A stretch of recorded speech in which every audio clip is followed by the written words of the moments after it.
जैसे अभी एक कोविड का काल निकला, कोविड काल के अंदर में हमने सभी ने देखा कि जब चिकित्सा पद्धति हमारी एक तरीके से जो दवा की चिकित्सा पद्धति थी उसका एक रिस्ट्रिक्शन हमको दिख रहा था।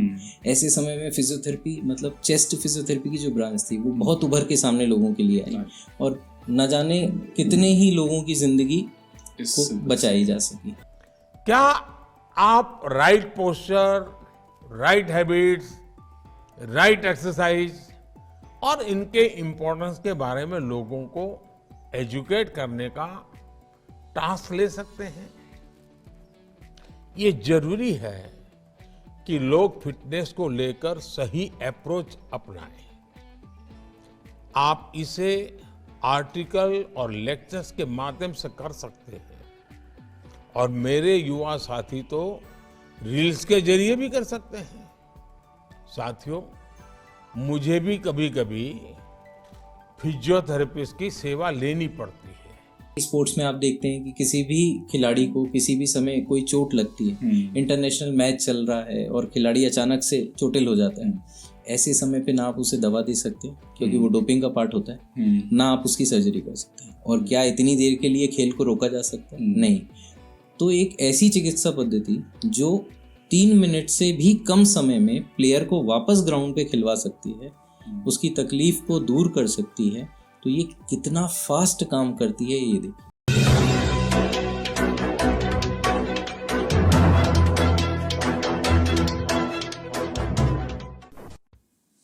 नमस्कार, मैं अभिषेक श्रीवास्तव और आप देख रहे हैं लोकनाथ। मौका है वर्ल्ड फिजियोथेरेपी डे का और इसीलिए हमारे साथ मौजूद हैं doctor Vaibhav Choubey ji. Hello doctor. Sir, आपका हमारे स्टूडियो में स्वागत है। सर, थोड़ा सा आप अपने बारे में बताएं, कैसे आप एक फिजियोथेरेपी के डॉक्टर बने और आपकी कैसी जर्नी रही? देखिए, फिजियोथेरेपी कोर्स जो है वो अभी हिंदुस्तान के अंदर में 4.5 साल का बैचलर कोर्स है।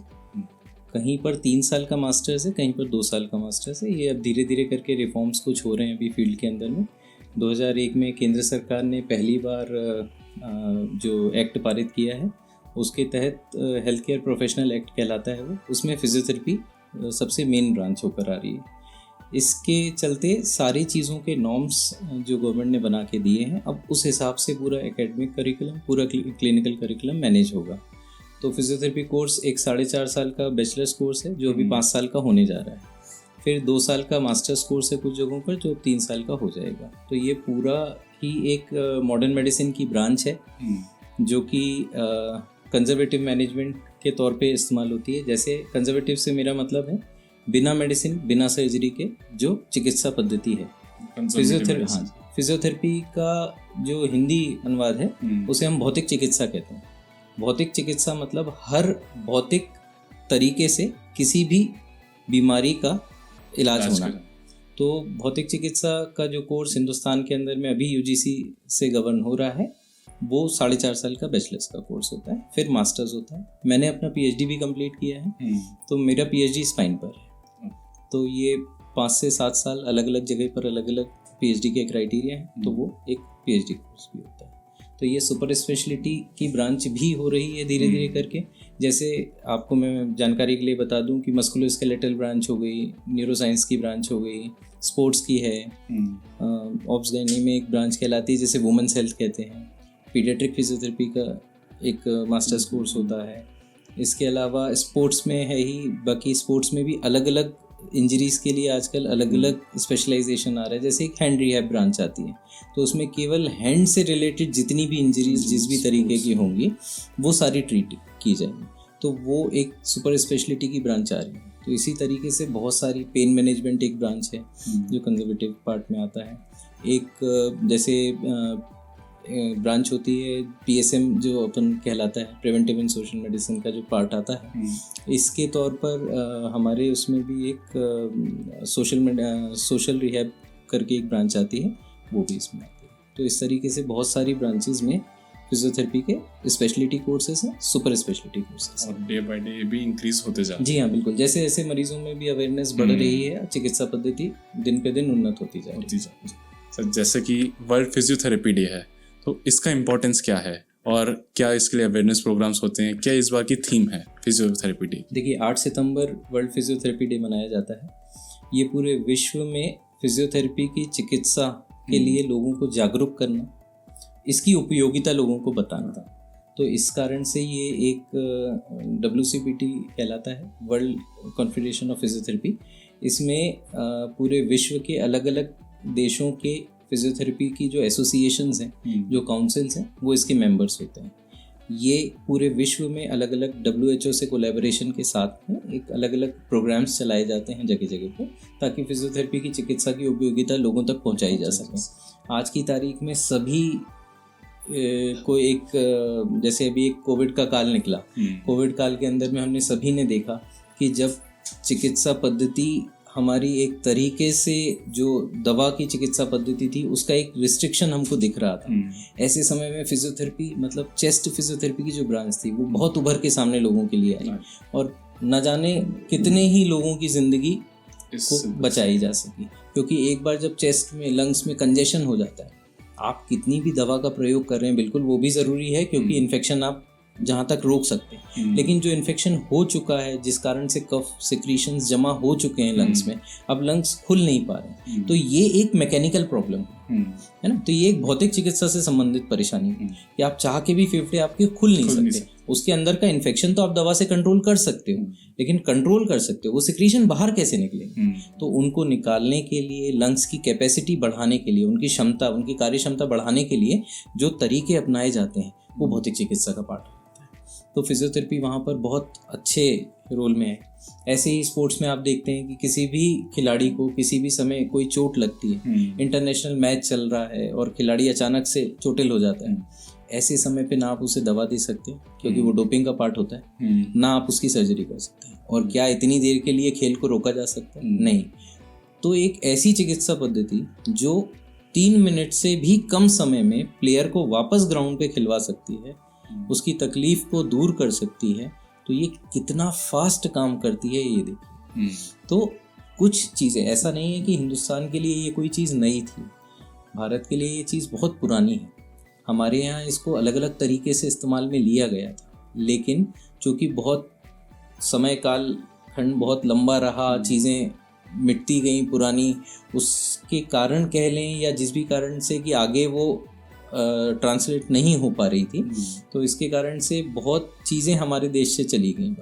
विदेशियों ने इन चीज़ों को गेन करके, उन पे कुछ काम रिसर्च करके वापस वो पद्धतियों को अपने हिंदुस्तान की तरफ भेजा। तो आज हम उसको कहने के लिए ये कह सकते हैं कि है तो हमारी ही पद्धति, थोड़ा रिफाइन होके बाहर से आ रही है, तो आज हम उसे मॉडर्न मेडिसिन का पार्ट मानकर एक्सेप्ट करते हैं। नहीं तो बहुत हद तक आयुर्वेद में भी आप पीछे जाकर देखें तो ज़रूरी नहीं है कि दवा या जड़ी बूटी ही दी जाती रही हो, कुछ और भी चिकित्सा पद्धति इस्तेमाल की जाती थी जो फिजियोथेरेपी से रिलेटेड हो। तो इतिहास बहुत पुराना है फिजियोथेरेपी का, पर मॉडर्न मेडिसिन के फॉर्म में ये नए रूप में दिख रहा है। और तो मॉडर्न मेडिसिन की सबसे एडवांस ब्रांच अभी फिजियोथेरेपी सबसे जी।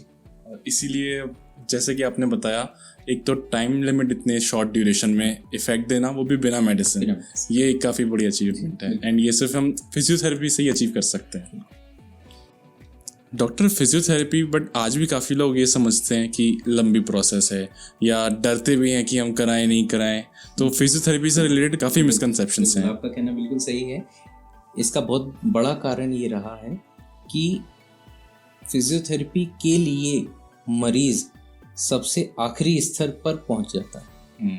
अगर आप यही चीज़ वेस्टर्न वर्ल्ड में देखेंगे तो वहाँ पर 5 फर्स्ट हैंड प्रैक्टिशनर्स होते हैं: general physician, ophthalmic surgeon, oral surgeon मतलब डेंटिस्ट, कायरोप्रैक्टर, फिजियोथेरेपिस्ट। इनके अलावा फर्स्ट हैंड प्रैक्टिशनर्स कोई नहीं होता।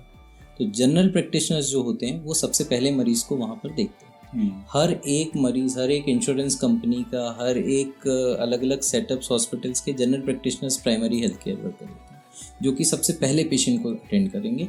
इसके बाद वो डिसाइड करेंगे कि इस पेशेंट का ऑपरेशन होना है तो सर्जन के पास रेफ़र होना है, या किसी और ब्रांच का केस है तो उसके पास रेफ़र होना है। ऐसे ही वहाँ पर फर्स्ट हैंड प्रैक्टिशनर्स में फिजियोथेरेपिस्ट है कि किसी भी तरीके का मैकेनिकल प्रॉब्लम पेशेंट को, पेन है, किसी तरीके की कोई चोट लग गई जिसमें कि ये स्वतः ही पता लग रहा है कि ये मेजर इंजरी नहीं है कि इसमें फ्रैक्चर हो सके या कुछ और हो सके जी, फ्रैक्चर या कुछ और चीज़ है, टिश्यू का डैमेज, तो वो फिर डेफिनेटली सर्जन्स का पार्ट होगा जिसे सर्जन्स ही टैकल करते हैं।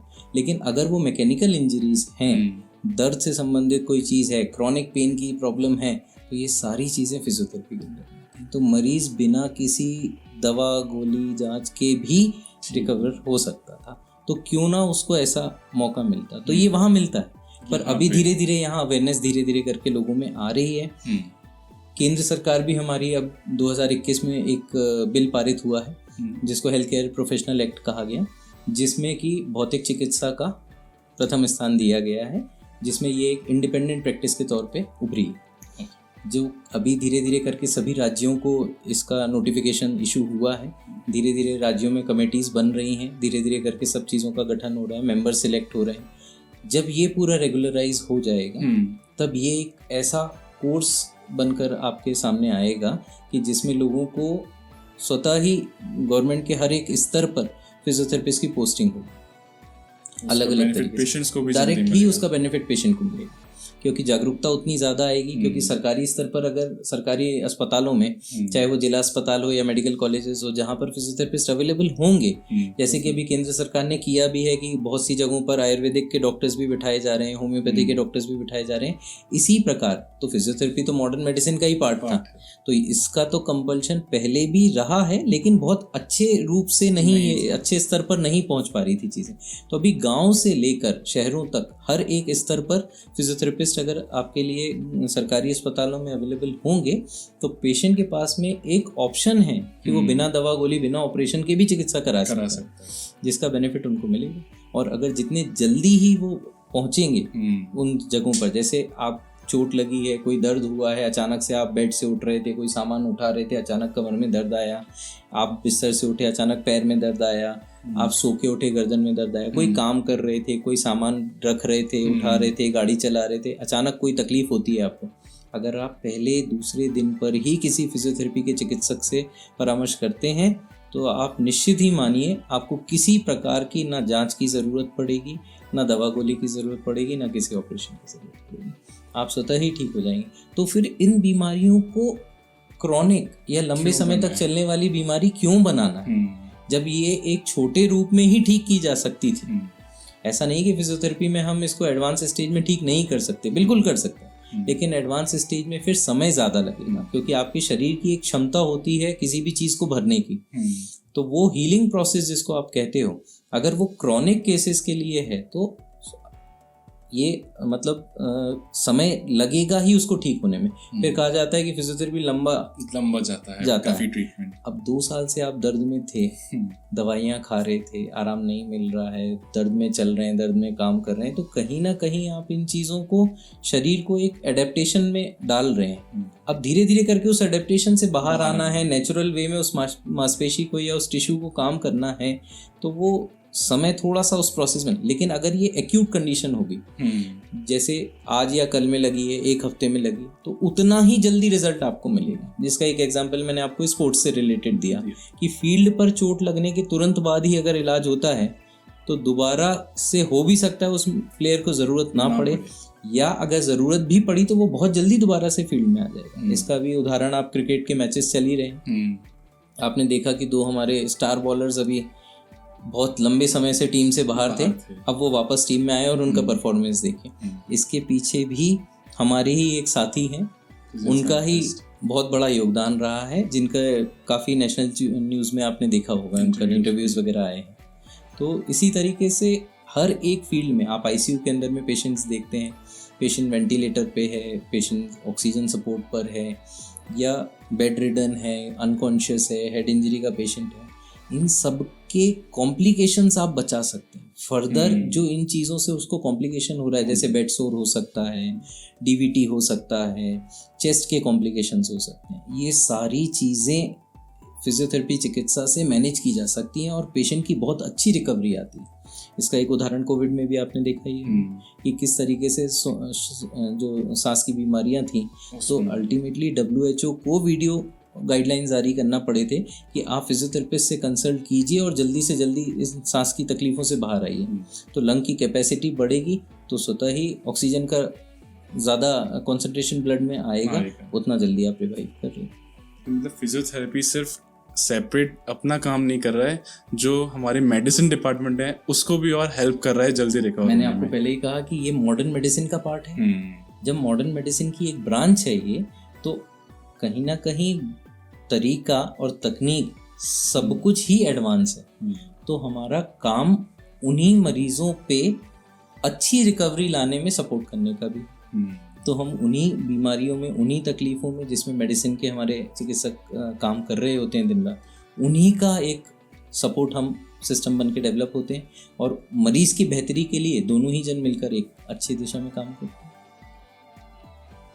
डॉक्टर, ये भी देखा जाता है कि जैसा आपने बताया कि कुछ काम करते टाइम इंजरी हो गई या हमारे नेक स्प्रेन हो गया, बैक एक हो गई, एंड जैसा कि आज का माहौल है सबकी सीटिंग काफ़ी लंबी हो गई है एंड एक्सरसाइजेज काफ़ी कम, तो उससे बैक के, नेक के, कमर में दर्द जैसा, शोल्डर पेन, ये सब काफ़ी बढ़ गए हैं।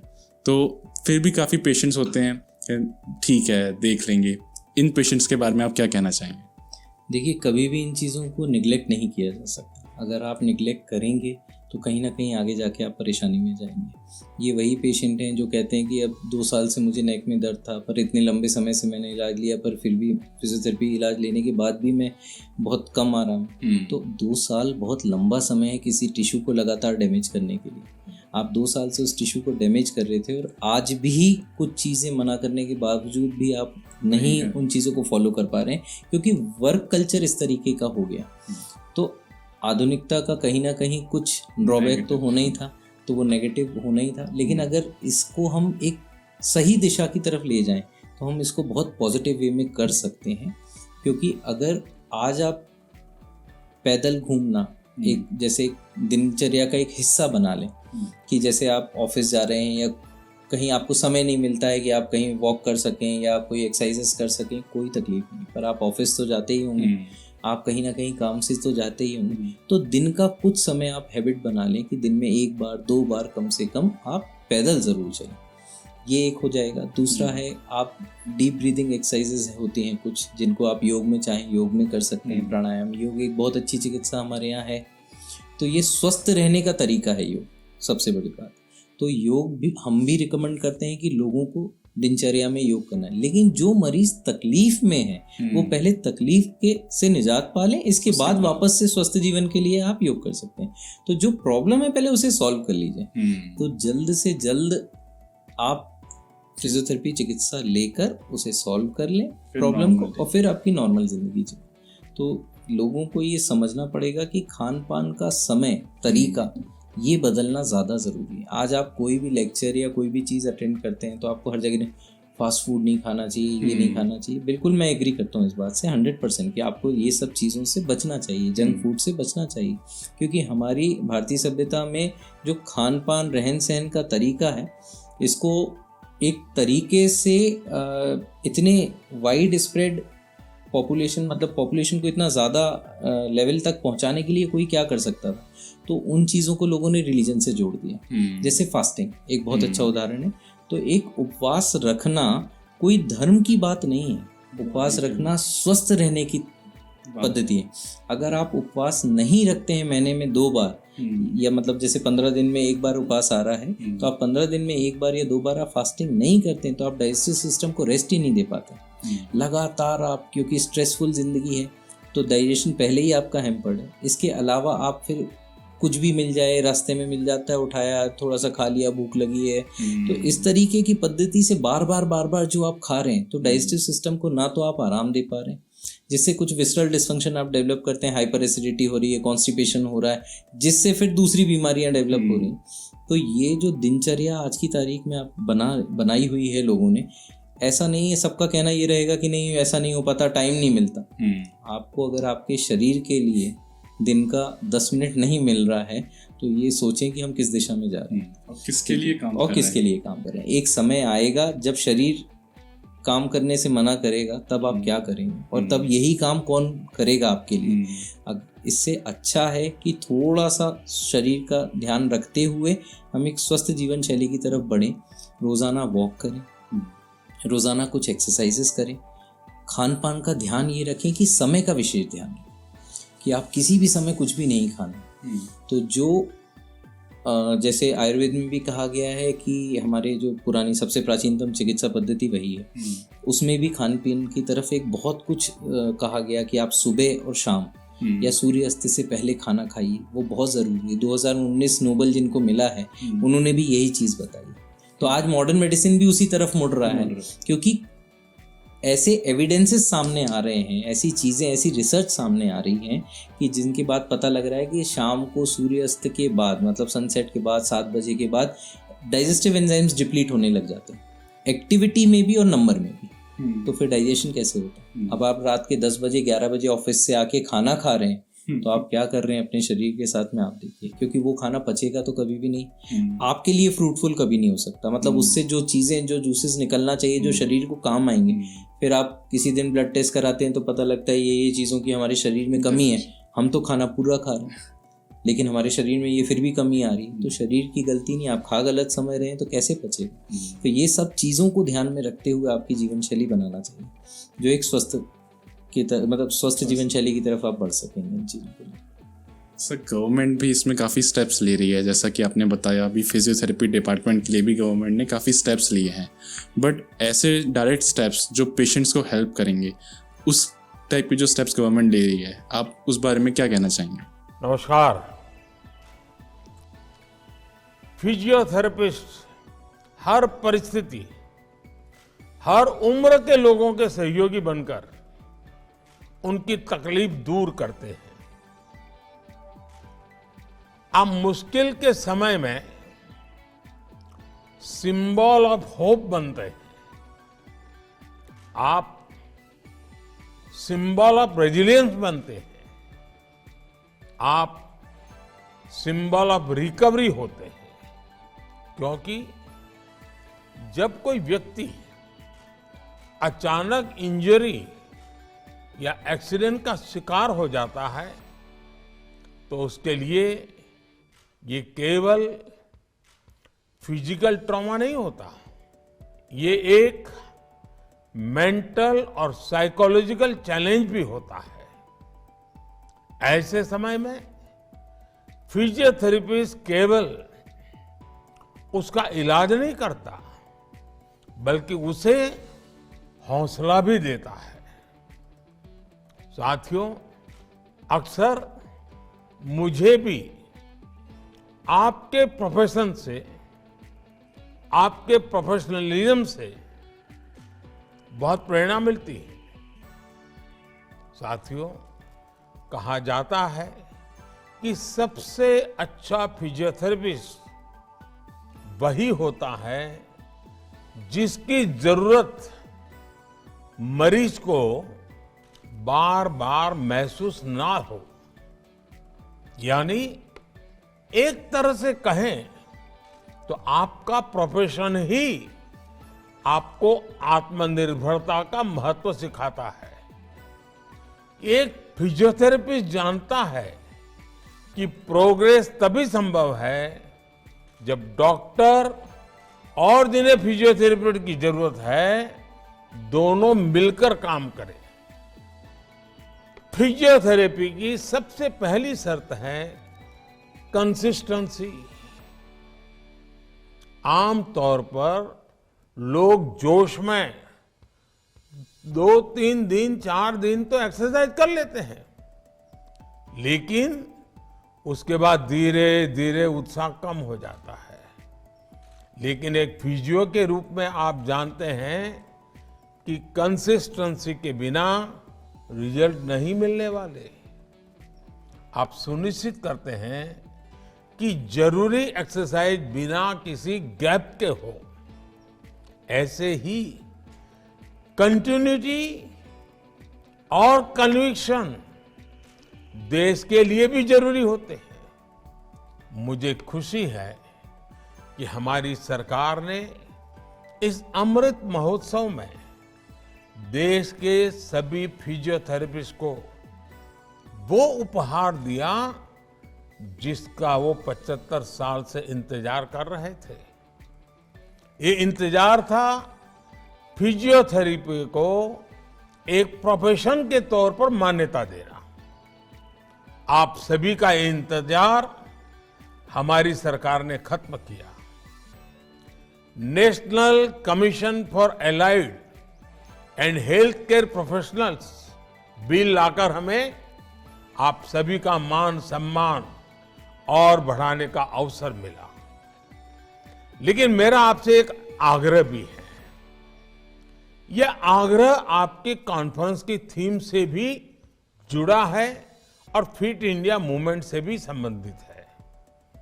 क्या आप right posture, right habits, right exercise और इनके इम्पोर्टेंस के बारे में लोगों को एजुकेट करने का टास्क ले सकते हैं?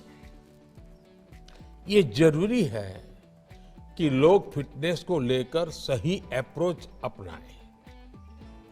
आप इसे आर्टिकल और लेक्चर्स के माध्यम से कर सकते हैं और मेरे युवा साथी तो रील्स के जरिए भी कर सकते हैं।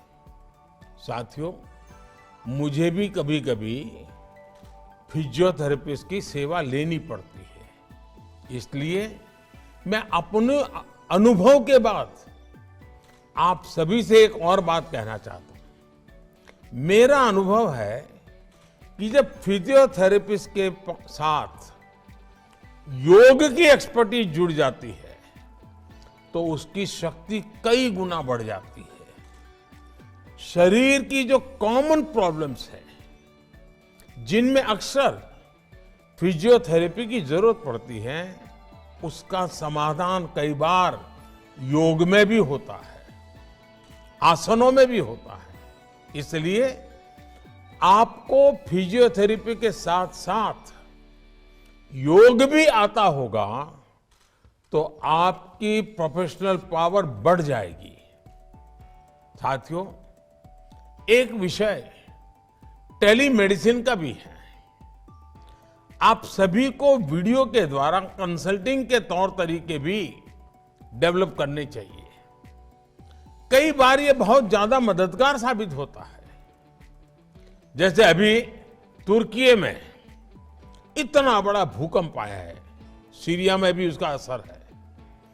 इस तरह की आपदा के बाद बहुत बड़ी संख्या में फिजियोथेरेपिस्ट की भी जरूरत होती है। ऐसी स्थिति में आप सभी मोबाइल के माध्यम से भी बहुत तरह की मदद कर सकते हैं। फिजियोथेरेपिस्ट एसोसिएशन को इस बारे में जरूर सोचना चाहिए। मुझे पूरा भरोसा है आप जैसे एक्सपर्ट्स की लीडरशिप में इंडिया फिट भी होगा और इंडिया सुपरहिट भी होगा। इसी के साथ आप सभी को एक बार फिर बहुत बहुत शुभकामनाएं। धन्यवाद। देखिए, मैंने आपको बताया केंद्र सरकार ने अभी 2021 में और हमारे माननीय प्रधानमंत्री मोदी जी ने भी एक बहुत फिजियोथेरेपी के लिए एक नई दिशाएं कुछ डिसाइड की हैं, जिस पे भारत सरकार काम कर रही है। इसके चलते आप ये देखिए कि कितना कम इन्वेस्टमेंट होगा इस फील्ड में, क्योंकि ना तो कोई ऑपरेटिव इंस्ट्रूमेंट्स आपको रिक्वायर्ड है, ना ही किसी तरीके के मेजर मेडिसिन आपको रिक्वायर्ड हैं जो एक्सपेंसिव। कुछ मशीनरी, कुछ मैनुअल थेरेपी का पार्ट मिलकर ही पेशेंट की रिकवरी में काम आ रहा है। तो इससे सरकार पे भी फाइनेंशियल लोड कम होता है। दूसरा ये देखें कि सरकार ने जो अभी एक्ट बनाया है, जो कि भारत के गजट में आ चुका है, इसमें एजुकेशन सिस्टम को सुधारना सबसे पहला काम था। तो बैचलर ऑफ फिजियोथेरेपी जो कोर्स है, इसका ड्यूरेशन कितना होना चाहिए, इसकी क्या बेसिक नॉर्म्स होने चाहिए, ये एक बेसलाइन बना दी गई है कि इससे नीचे ये नहीं होना चाहिए स्तर। तो कितने बेड का हॉस्पिटल आपसे अटैच रहेगा, कॉलेज कितना का कैंपस क्या होगा, स्टूडेंट्स को क्या फैसिलिटीज़ मिलेंगी, कितने नेशनल इंटरनेशनल जर्नल्स होने चाहिए, रिसर्च के लिए क्या क्या चीज़ें आएंगी। तो ये सारी चीज़ें जब एक बेसलाइन डिसाइड की गई है, इससे आगे चलेंगी तो स्वतः ही आप देखोगे कि धीरे धीरे करके जो फिजियोथेरेपिस्ट बाहर निकलेंगे वो उस नॉलेज, उस कैपेसिटी के निकलेंगे कि जो मरीजों के लिए बहुत फ़ायदेमंद चीज़ होंगी। फिर सरकार ये भी डिसाइड करेगी कि कोर्सेज कैसे चल रहे हैं, कितनी सीट्स पे कितने फिजियोथेरेपिस्ट आपको रिक्वायर्ड हैं। तो एकेडमिक वाइज भी, क्लिनिकल वाइज भी एक क्रॉस इम्प्रूवमेंट आपको देखने मिलेगा फील्ड के अंदर। तो सरकार इस दिशा में काम तो कर रही है, बाकी हमारी यही उम्मीद है कि ये जल्द से जल्द प्रोसेस हो जाए, कंप्लीट हो और हमें उसका फ्रूटफुल रिजल्ट भी मिले। डॉक्टर, आप हमारे चैनल लोकनाथ के माध्यम से हमारी शहर की जो जनता है उसको संदेश देना चाहें। देखिए, जैसे एक स्वस्थ जीवन शैली की बात की थी, तो एक चिकित्सक होने के नाते मेरा फ़र्ज़ यही बनता है कि लोगों के स्वास्थ्य के बारे में उनको जागरूक करूं और उनको एक सही दिशा, एक सही रास्ता बता सकूं कि जिससे वो अपनी जीवन शैली को स्वस्थ बना सकें। तो सबसे पहली चीज़ समझिए कि नेचर के खिलाफ नहीं जाना है आप, मतलब प्रकृति के विरुद्ध अगर आप चले तो आप समस्याओं में आएंगे। तो प्रकृति के विरुद्ध जाने का मतलब मेरा क्या है? समय से सो के उठना, समय पर सोना, कितना दिन भर में पानी का इंटेक होगा, पानी पिएंगे आप, वो इस तरह आपको बना के रखना है। क्योंकि ये सब चीज़ें एक मांसपेशी और सॉफ्ट टिश्यू के डॉक्टर होने के नाते मेरा फ़र्ज़ बनेगा कि मैं आपको उस बारे में बताऊं कि पानी पीना आपके लिए कितना इम्पोर्टेंट है दिन भर में। तो एक 4 से 5 लीटर पानी आपको रोज़ाना ही पीना चाहिए। अब ये पानी सुबह लोग उठते हैं 2-2 लीटर खाली पेट पानी पी रहे हैं, बोले आयुर्वेद कहता है ऐसा करना चाहिए। थोड़ी सी इन्फॉर्मेशन आपकी गलत है। आयुर्वेद ऐसा कभी नहीं कहता कि आप सुबह उठ के 2 लीटर पानी पी जाएं, और वो भी गर्मी के मौसम में, जहाँ ग्वालियर जैसा शहर है 48 डिग्री 45 डिग्री टेम्परेचर जहाँ जाता है, वहाँ उठ के आप गर्म पानी पी रहे हैं सुबह सुबह, वो भी गर्मी के मौसम में। ऐसा ना करें। आप साधारण तापमान, मैं ये नहीं कह रहा हूँ कि आप ठंडा पानी पिए, पर आप साधारण तापमान का रखा हुआ पानी पिए, और एक क्वांटिटी थोड़ा सा सुबह की जो रहेगी, खाली पेट की जो क्वांटिटी रहेगी, वो बहुत अधिक नहीं होना चाहिए। क्योंकि आयुर्वेद में बहुत सारी दूसरी चीज़ें हैं कि 5 सफ़ेद चीज़ें आप छोड़ें, ये करें। तो हमारी मॉडर्न मेडिसिन के हिसाब से अगर इन चीज़ों में आप बदलाव नहीं लाते हैं तो आप कम से कम पानी पीना बढ़ाएं। तो सुबह जो पानी पी रहे हैं आप पहला खाली पेट, वो थोड़ा सा कम रखें। उसको 1 गिलास पानी आपने सुबह पी लिया, फ्रेश होके ब्रश करके आप अपनी एक्टिविटीज़ में आ रहे हैं, खाना आप खाएंगे, इससे 1 घंटे के अंतराल के बाद आप पानी पीना शुरू करें। तो आपको पानी पीने के लिए 8 घंटे का समय ये मिलेगा दूसरे मील पे, जो आप 4 से 6 बजे खाएंगे। इसके बाद 16 घंटे का समय मिलता है आपको दूसरे दिन सुबह तक। तो इस समय पर जो आप चल रहा है, ये पानी पीने का स्तर आपको बढ़ाना पड़ेगा। तो इससे मांसपेशियाँ बहुत अच्छा काम कर पाएंगी, इलेक्ट्रोलाइट बैलेंस बना रहेगा। तो जो अमूमन रात में ऐंठन आना, पैरों की मांसपेशियों में ऐंठन आना, कहीं पे भी कुछ काम करते समय अचानक मांसपेशी का क्रैम्प लेना, ये सारी चीज़ों से बचा जा सकता है। दूसरा, जैसे आपने पानी का स्तर हो गया, फिर आपके खान पान का समय हो गया, सोने का समय हो गया, रोज़ाना वॉकिंग हो गई आपकी, रोज़ाना व्यायाम हो गया।